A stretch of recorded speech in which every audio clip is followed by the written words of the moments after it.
계엄 문건 파동 또 세월호 유가족 사찰 등으로 창설 이후에 최대의 위기를 맞고 있는 기무사가 또다시 논란의 중심에 섰습니다. 네, 과거 노무현 대통령과 국방부 장관의 통화 내용을 감청하고 민간인 수백만 명을 사찰했다는 의혹이 제기된 건데요. 네. 관련 내용 군인권센터 임태훈 소장과 함께 전화 연결해 좀 더 자세히 짚어보도록 하겠습니다. 네, 나오 계십니까? 네, 안녕하십니까. 네, 안녕하세요. 자, 기무사가 참여정부 당시에 노무현 대통령이랑 당시 장관이었던 윤광웅 국방장관의 통화 내용을 감청했다고 주장을 하셨는데 감청이 어떻게 이루어진 거고 어떻게 제보를 받으신 거예요? 예, 기무사는 그 군용 유선 전화와 예. 무선 전화인 핸드폰을 그 도감청을 할 수 있습니다. 네. 예. 그러니까 이것은 뭐 본인들은 뭐 합법적이라고 얘기를 하는데요. 문제는 이제 장관의 전화기가 이제 군 전화니까 네네. 이걸 상시 감청하고 있다가 이제 그 상대가 이제 대통령에게 이제 걸게 되는 거죠. 예. 그래서 이제 감청을 하게 됐고요. 사실 이렇게 되면 대통령하고 통화를 하게 되면은 감청은 중단돼야 되는 게 맞는데 감청을 계속 하고 있었다는 것이죠. 감청의 그 내용 중에 당시 민정수석인 지금의 문재인 대통령에 대한 이야기들이 좀 오갔고요. 예. 그 내용은 제가 뭐 여기서는 뭐 말씀드리는 게 부적절하다고 봐서 말씀드리지 않겠습니다. 주로 210 기무부대가 감청을 담당하는 부대입니다. 그래서 이곳이 주로 이제 군을 모두 이렇게 감청하고 도청하는 상황이기 때문에 네. 여기에 감청망에 걸린 것으로 저희는 파악하고 있습니다. 근데 이게 군 통수권자를 감청했다는 거잖아요. 네. 근데 아까 이제 만약에 국방장관 같은 경우 상시 감청이 이루어지고 있고 그 상황에서 대통령과 통화하는 거를 들은 건데 그걸 멈추지 않고 계속 들은 거잖아요. 그게 들은 건데. 네. 그렇게 이유를 뭐라고 봐야 될까요? 내용은 뭐 말씀하시기 어렵다고 했는데. 뭐 예. 사실상 이게 이제 장관을 감청하는 것도 사실 저는 문제라고 봅니다. 그러니까 어떤 그 구태타 징후가 있을 때나 또는 장관이나 군인이 적과의 어떠한 내통이 있을 경우에 그게 이제 방처 업무에 해당되기 때문에 예. 그러한 첩보가 입수되는 전제하에서는 저는 도감청은 기무사가 할 수 있는 업무 범위 내에 있다고 판단하고 있습니다. 하지만 이것을 무분별하게 상시적으로 도감청을 한다라는 것은 대공수사하거나 첩보 수집이라 그리고 또는 이제 대전복 업무하고는 전혀 맞지 않다라고 저희는 판단하고 있습니다. 그래서 차제에 이러한 도감청을 할 수 있는 그 범위도 굉장히 통제돼야 된다고 저는 보고 있고요. 예. 이걸 이제 도감청을 수시로 한다는 것은 조난 자료를 축적하기 위함도 있고요. 또 예. 하나는 정권이 바뀔 경우를 대비해서 다음 정권에 잘 보이려고 이런 정보들을 축적을 해서 그분들에게 다시 이제 보여줌으로 인해서 본인들의 효용 가치라든지 존재 가치를 어필하기 위한 방법 중에 하나라고 봅니다. 살아남기 위한 어떤 뭐 몸부림이라고 볼 수 있겠죠. 예. 그 당시 민정수석이었던 현 문 대통령에 대한 뭐 내용도 있었다라고 앞서 이야기를 해주셨는데 여기에 대해서 좀 부적절하기 때문에 내용을 공개하기는 어렵다라고 이야기를 하셨던 이유가 좀 일정 부분 기무사가 도청하기에 부적절한 좀 기밀 내용이라고 판단하기 때문이라고 보면 되겠습니까?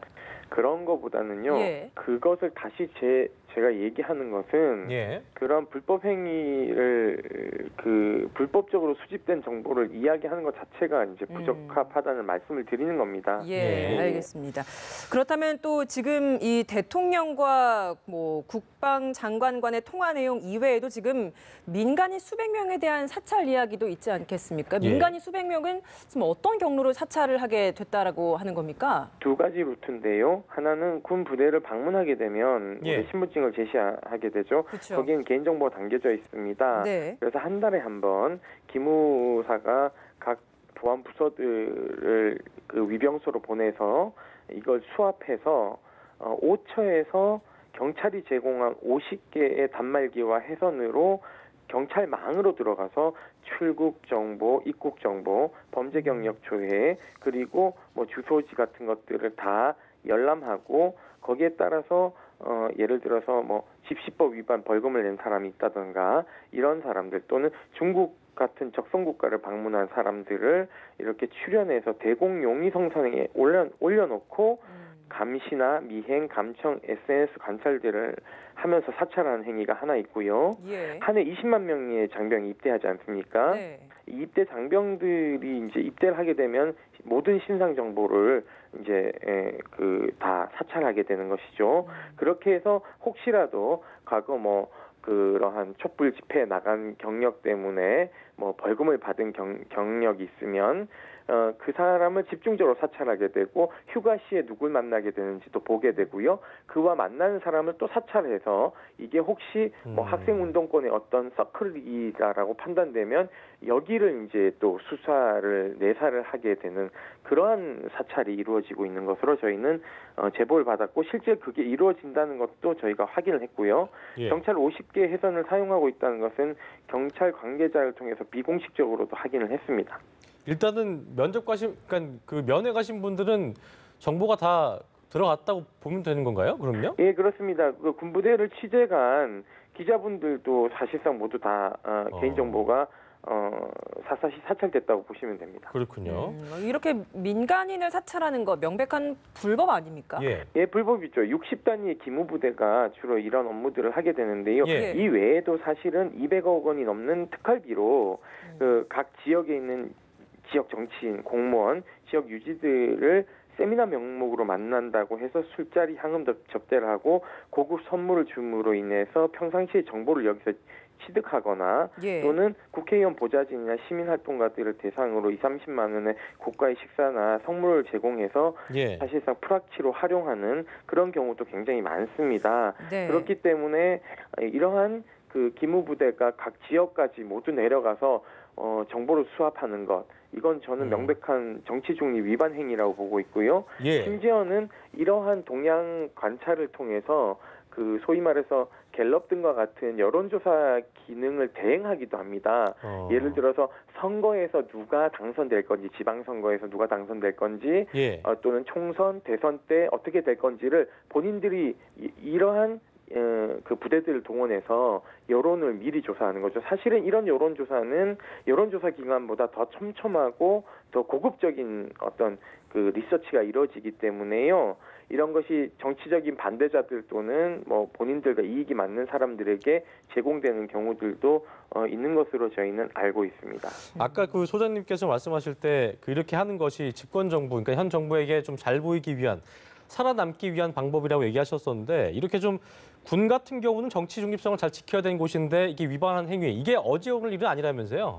예, 그렇습니다. 뭐 사실은 그 과거 노무현 정부 말에 예. 그 다음에 있을 대선에 대한 그 여론 동향을 보고서 형태로 만들어서 예. 반대당인 그 이제 반대당이 유리할 것 같으니까요. 당시 뭐 한나라당으로 추정되는데요. 여의도 연구소에 제공한 것으로 저희는 파악하고 있습니다. 예. 그렇기 때문에 이것은 뭐 정치적 중립을 넘어서서 정치 개입이고요.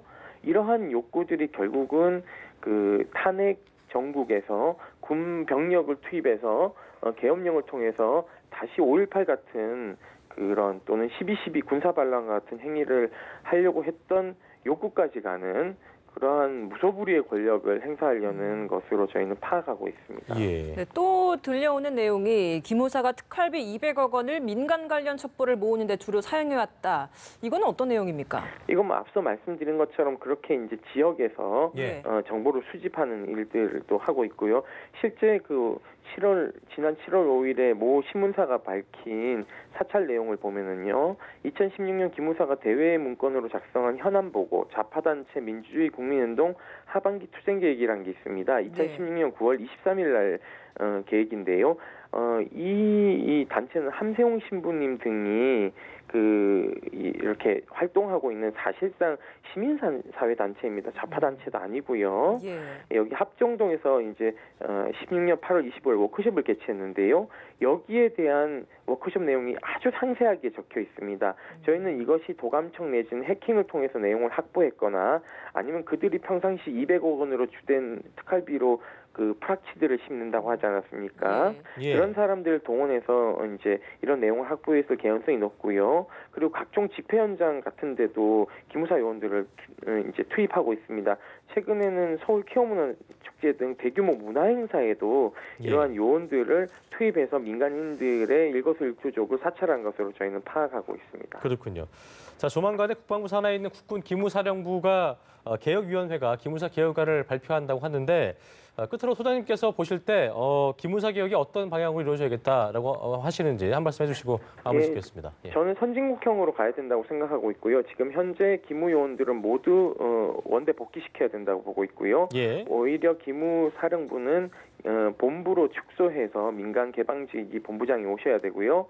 한 500명 규모로 다시 재선발해서 동양 관찰권과 수사권 이런 것들 모두 폐지해야 되고요. 오로지 대전복 업무인 쿠데타 방지 업무와 방첩 업무만 할 수 있고 만약에 사찰할 경우에는 군형법상 강하게 형사처벌을 할 수 있는 조항을 신설해야 된다고 생각하고 있습니다. 끝으로 예. 이들을 감시하고 견제할 수 있는 옴부즈만 제도를 독립적으로 운영해야 된다고 보고 있습니다. 예, 알겠습니다. 지금까지 군인권센터 임태훈 소장이었습니다. 오늘 말씀 고맙습니다. 네, 고맙습니다. 네.